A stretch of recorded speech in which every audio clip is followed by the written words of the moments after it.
Jesus explains, the old system must be destroyed first, and I will use the Muslims to chastise this nation.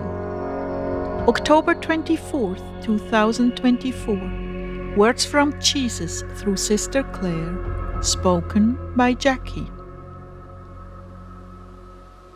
Claire began, "O Lord, you've been so good to me. Thank you for drawing me to your side. Wow." Jesus answered, "I love to draw you to my side, where I can enjoy your love for me and I can infuse you with power to handle all the difficulties of this life. May I say, it won't be much longer now."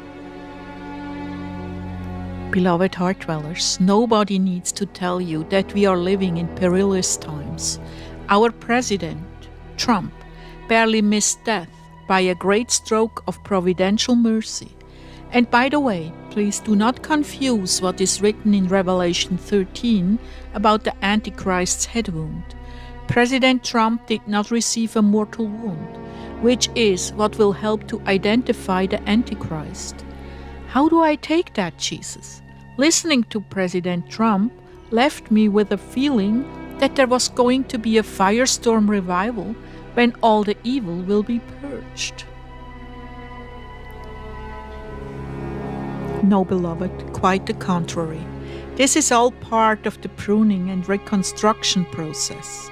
This is the pulling down of strongholds that first must happen. I've told you how this will go, and it is still slated to happen. Lord, I was so moved by his speech and felt like I was standing in agreement with him and that all those things were possible. That is the way speeches are supposed to go. They are calculated to move you in the right direction. Claire, a man plans his way, but I order his steps. Nonetheless, some of those things are going to happen because of the nation's prayers and response to pray. Many good things will come out of it. But you know the old must be destroyed completely before we can rebuild.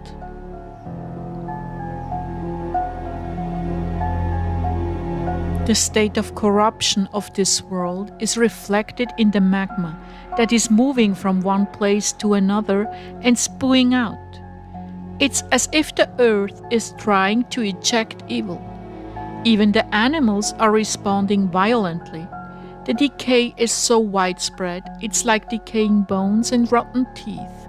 There is no fix for that.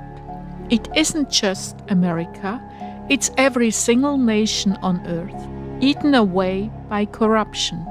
The earth must be purged by fire, and then may what is healthy be established. These graces will have a mitigating effect on what is evil. There is a sifting taking place, those who believe in me and those who believe in themselves. Satan will coddle those, but the believers will be harshly persecuted and ostracized. Do as much as you can to proclaim liberty to the captives, to disengage from the sins of past cultures. This is where repentance comes in.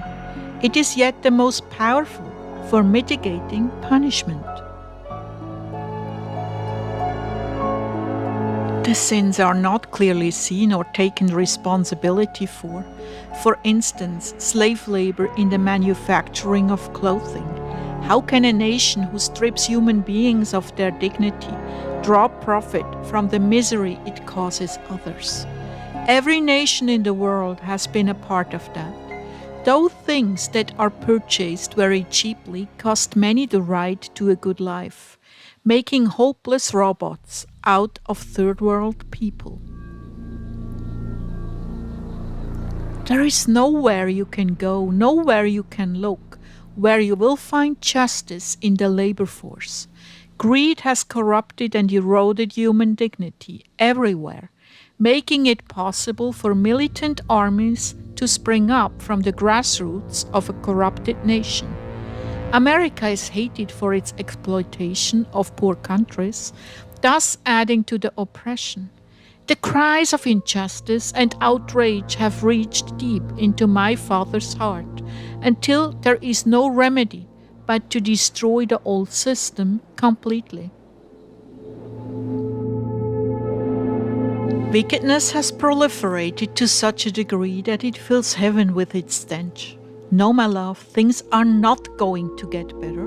The Muslims will be the scourge I use to chastise this nation. What speaks for you is the faith of the people who, without secret agendas, went to these poor nations to bring them the gospel, medical aid, and food. This speaks loudly in your defense. Indeed, charity covers a multitude of sins.